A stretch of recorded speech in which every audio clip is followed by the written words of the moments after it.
یہ غمخواری کا مہینہ ہے، یہ داد رسی اور فریاد رسی کا مہینہ ہے۔ غرباء اور مساکین کے لیے اپنے وہ کھانے جو انگنت اپنے سحر اور افطار میں چنتے ہیں، وہ سارے نہیں تو کم از کم ان دو کھانوں میں سے، ان کھانوں میں سے دو یا ایک غرباء اور مساکین کے لیے بھی اسی طرح کا ہونا چاہیے۔ ویسے اصل بات تو یہ ہے کہ اگر ہمارے کھانے اور ہمارے سحر و افطار غرباء اور مساکین سے کم نہیں، ان کے ہم سے اگر اچھے نہیں تو برابر ضرور ہونے چاہیے۔ بہرحال اگر برابر نہیں ہے تو کم از کم یہ تصور ہمارے اندر ضرور پیدا ہونا چاہیے کہ اگر ہمارے 8، 7، 10 کھانے ہیں تو ایک یا دو کھانا ہمارے اس سحر اور افطار کے دسترخوان پر غرباء اور مساکین کا بھی ہو۔ یہ خاص طور پر اس رمضان المبارک کی آقا دو جہاں صلی اللہ تعالی علیہ وسلم نے خصوصیت ذکر کی کہ یہ داد رسی سکھاتا ہے، فریاد رسی سکھاتا ہے، غرباء کی مدد سکھاتا ہے، مساکین کے ساتھ برتاؤ کو مزید مضبوط کرنے کی تعلیم ارشاد فرماتا ہے۔ اور پھر ہمارے لیے ہم حضور کی امت ہے، غلام ہیں، اور بہت بڑا اعزاز ہے کہ اللہ نے ہمیں اپنے غلاموں میں، اپنے محبوب کے غلاموں میں داخل کیا ہے۔ یہ بہت بڑا اعزاز ہے، اور اس اعزاز کی حفاظت رکھنا یہی دنیا سے جانے کے بعد ہماری عزتوں کا سرمایہ ہے۔ بے شک دنیا سے جانے کے بعد سب سے پہلی منزل عالم برزخ کی قبر، وہاں بھی آقا کی غلامی سے ہی ہماری قبر جنت کا باغ بنے، اور جب پہچان ہو جائے گی کہ حضور ہے تو پھر ھذا نبی محمد صلی اللہ علیہ وسلم، جب یہ جواب ہوگا تو اسی وقت اعلان ہو جائے گا فَفْرِشُوا لَهُ بِالْجَنَّةِ کہ جنت سے بچھونے لاؤ فرشتوں اور اس کی قبر کو جنت کا باغ بنا۔ ہوائیں آئیں گی، فضائیں آئیں گی، سبحان اللہ، ٹھنڈک آئے گی، ماحول ہوگا، کھانے ہوں گے، اور ایمان والے کو اس زمانے اور اس جہان کے مطابق اللہ تعالیٰ ایک نئی زندگی سے مستفید فرما دے۔ موت فنا کر کے مٹی میں ملا دینے کا نام نہیں، بلکہ محبوب کو دوسرے محبوب اور دوست سے ملا دینے کا نام۔ اور یہ نعمت کب اور کیسے نصیب ہوگی؟ ہم چاہتے ہیں کہ قبر ہماری جنت بنے، تو پھر ایمان والوں تب ہی یہ جنت بنے گی کہ جب ہم آقا کی وہ غلامی اور آقا کی وہ نسبت جو امتی ہونے کی اور غلام ہونے کی اللہ نے ہمیں عطا کی، اس کی حفاظت کریں، اس کو اپنے عمل میں داخل کریں۔ تو پھر ہمارے لیے آقا کی سیرت طیبہ اور صحابہ کرام رضوان اللہ تعالی علیہ مجمعین کی سیرت طیبہ ایک بہترین نمونہ ہے، انتہائی ہمارے لیے اہمیت کی عمل ہے۔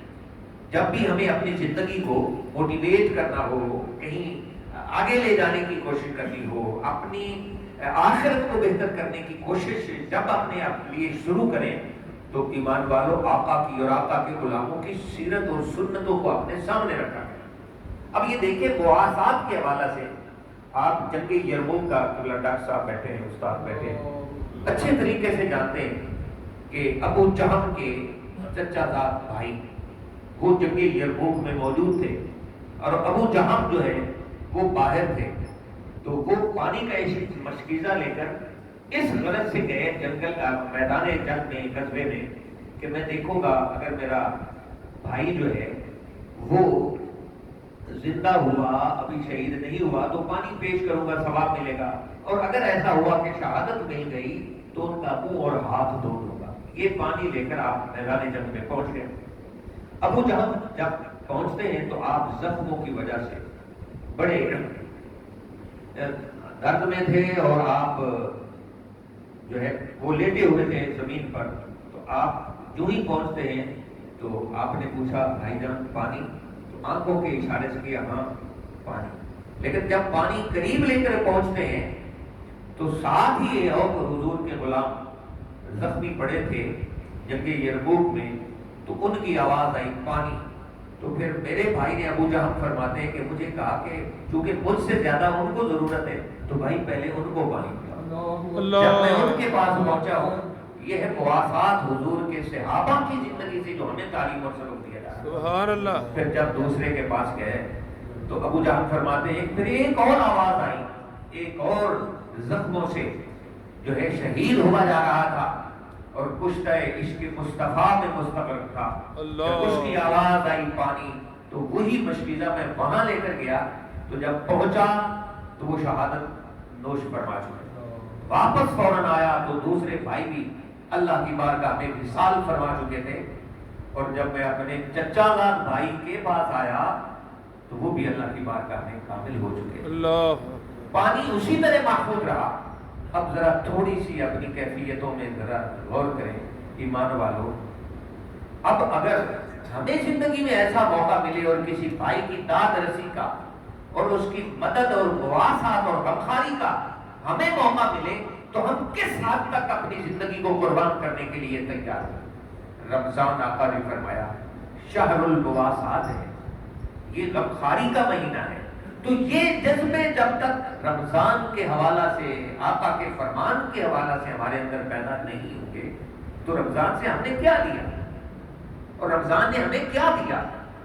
اس لیے ہم سب اہل ایمان کو چاہیے کہ رمضان المبارک کی یہ خاص خصوصیات جو صبر ہے اور مواسات ہے، یہ دونوں دولتیں اور خصوصیات اپنے اندر پیدا کریں اور زندگی میں ایک ایسی تبدیلی پیدا کریں اور رب کی رضا کے لیے جینا سیکھیں.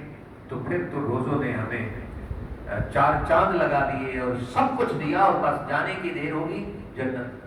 قبر جو ہے وہ جنت بنے. اللہ. اللہ تعالیٰ کی پاک بارگاہ میں دعا کرتے ہیں کہ یہ عشرۂ رحمت جو تھا وہ آج مکمل ہو رہا ہے اور کل سے عشرۂ اوسط مغفرہ.